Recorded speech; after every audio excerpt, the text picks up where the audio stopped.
Olá, eu sou a Simone Cristina Garcia, sou doutoranda do Instituto de Artes da Unesp, aqui de São Paulo, e eu estou aqui para apresentar a minha dissertação de mestrado, que fala sobre a cerâmica de Picasso. Então, aqui é um resumo do que foi a minha dissertação, e vou falar rapidamente os principais pontos. Vou começar discutindo sobre Picasso ser considerado um grande artista, né, pintor, um grande gravurista, um grande desenhista, porém, ele foi ignorado como ceramista.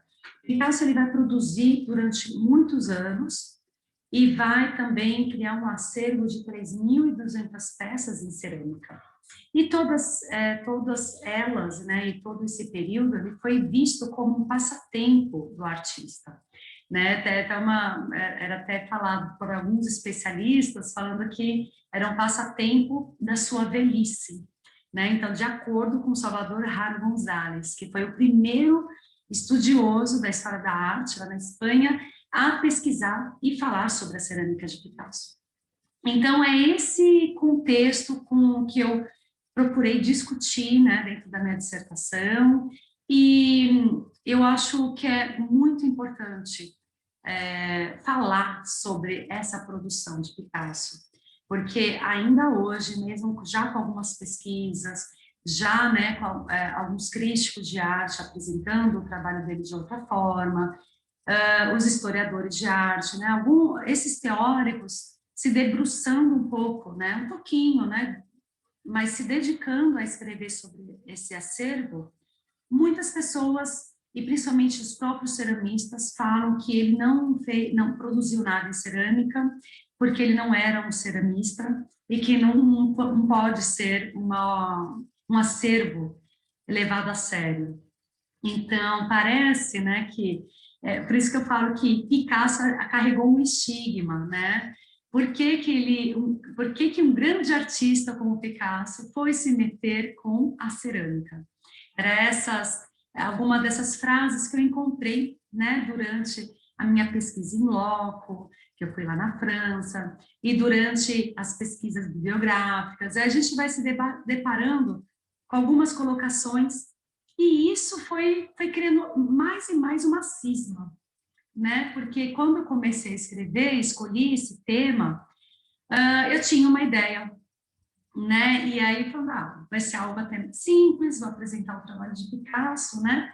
E as cerâmicas, algo que ninguém escreveu direito sobre isso, mas aí você vai se aprofundando muito no tema e vai vendo que não foi simplesmente só uma simples produção, né? Então, também o engajamento dele militante, né, ao se colocar primeiro, né, quando ele engajou ao lado dos republicanos na Segunda Guerra Mundial, não, desculpe, na Guerra Civil Espanhola, ele estava se colocando no lugar deles, ele fez muitos trabalhos para ajudar nessa causa. Né? Depois vem Guernica, e depois da Segunda Guerra Mundial, ele vai se colocar como artista operário após ele se filiar ao socialismo.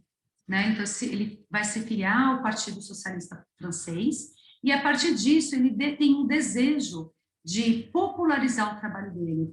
Então, um desejo de dialogar com a cultura popular e quebrar, não, eu sei que ele não é o único, tá? Né? A gente tem conhecimento de vários modernistas que estavam também engajados nessa linha, né, de produção artística, mas o Picasso ele vai ter esse desejo de popularizar o trabalho dele, né, e de quebrar os muros entre as belas artes e a cultura popular, entre o artesanato e as belas artes.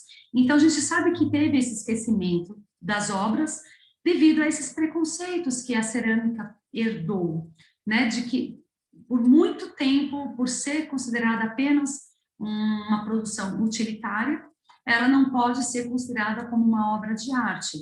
Então, o Picasso ele vai trazer essa discussão e ele vai quebrar muitos paradigmas, né, e vai fazer um trabalho que não é nem um pouco utilitário. E mesmo os que são utilitários, ele falou, os pratos que eu estou fazendo é para comer neles, né? Então, ele vai trazer tudo isso à tona. Então, esse interesse pela cerâmica é justamente né, nesse repertório, né, que eu acabei de falar, porque ele vai ver que a cerâmica é uma forma, né, muito rápida de produzir em série, de produzir em massa, em grande número, né, e ele vai poder, ele gostaria que muitas pessoas tivessem um prato pintado por ele e, né, para poder comer nesse prato. Esse era o desejo dele. Então, a gente sabe, né, é conhecido essa necessidade desse artista de estar sempre com esse empenho, né, com esse diálogo político, porque a obra de arte, a arte para Picasso, não bastava ser decorativa e nem muito menos bela. Então, a produção artística ela tem que dialogar com algo muito a mais e principalmente com a política e com a opinião do artista. Ela tem que ser muito verdadeira. Então, ele vai produzir a cerâmica de 1947 a 1965. Elas são resultados de pesquisas já feitas sobre as formas tridimensionais. Então, ou seja, são uma extensão da continuidade da escultura, são formas antropomórficas, exomórficas. Ele usa assemblagem para fazer um sistema de acoplamento e criar suas esculturas. Ele vai renovar os processos e os métodos dentro de uma cerâmica tradicional, porque ele se coloca como um artista. Por que tem essa rixa, até essa discussão entre os ceramistas? Porque o Picasso nunca se colocou como um ceramista. Ele falou que ele não tinha o desejo de conhecer, de dominar o torno, mas ele dominou o esmalte, os engobes, o tratamento do barro, o amassamento, né, a preparação da argila, o conhecimento do forno. Então, assim, ele teve que dominar algumas técnicas, mas ele fala que eu sou um artista experimental. Eu estou aqui para experimentar, eu não vou ser um ceramista, não é esse meu intuito. Eu quero fazer o que eu sempre fiz em outras linguagens, mas eu quero fazer com, né, e na cerâmica. Então, por isso que ele vai fazer essa renovação, vai extinguir o utilitário, uma renovação dos símbolos e os mitos da antiguidade mediterrânea. É um trabalho colaborativo com o oleiro do Júlio Zagat e com a Olaria Amadora, e vai revisitar as cerâmicas medievais da Espanha e as cerâmicas gregas arcaicas. Então, o trabalho dele tem muito do símbolo helenístico, né, o símbolo grego, o símbolo da antiguidade mediterrânea, que é o carneiro, a coruja, as mulheres, as deusas, o fauno, as fadas, o touro, a tauromaquia. Então, ele vai trazer à tona toda essa simbologia da antiguidade mediterrânea no trabalho dele, né, em cerâmica. É um retorno muito até do figurativo e muito do classicismo. É uma releitura, né? Uma revisitação da antiguidade, do classicismo, para fazer a criação bem moderna através da cerâmica. Então, aqui são alguns desenhos preparatórios, a gente consegue ver a montagem de várias peças que a olaria já produzia, e aqui a gente consegue ver uma dessas obras prontas, né, a partir daqueles desenhos. É o vaso zoomórfico. Aqui seria uma figura de um carneiro. E a gente vê aqui que é uma abstração, né, de um figurativo tão escancarado. O touro em pé, que é a simbologia da tauromaquia, a acoplagem, deixar apenas o engobe e deixar o barro à mostra, né, que é o barro que tem essa simbologia muito forte dentro da cerâmica, de ancestralidade, de início e fim da vida. Aqui a gente vai conseguir ver também que ele fazia peças onde a gente consegue ver até 3, até 4 formas em uma escultura só. Também tem a acoplagem, né, feita por assemblagens. A gente consegue ver um rosto aqui de fauno e, ao todo, uma coruja.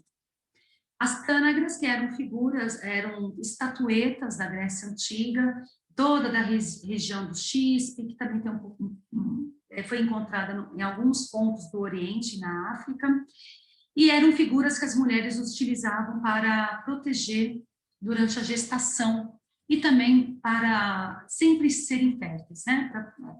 Para a fertilidade. E aqui é uma leitura muito forte do Picasso, e a gente consegue ver símbolos hispânicos aqui. Agora, aqui é uma peça dentro daquela reprodução em massa, onde o Picasso ele vai discutir sobre o que seria original, o que é uma réplica, o que é uma cópia, né? Vai relativizar o original e a cópia. Então, aqui são as edições das réplicas, edição Picasso, feita pela Olaria Amadora. As referências, e aqui eu finalizo e agradeço a todos por essa oportunidade. Muito obrigada.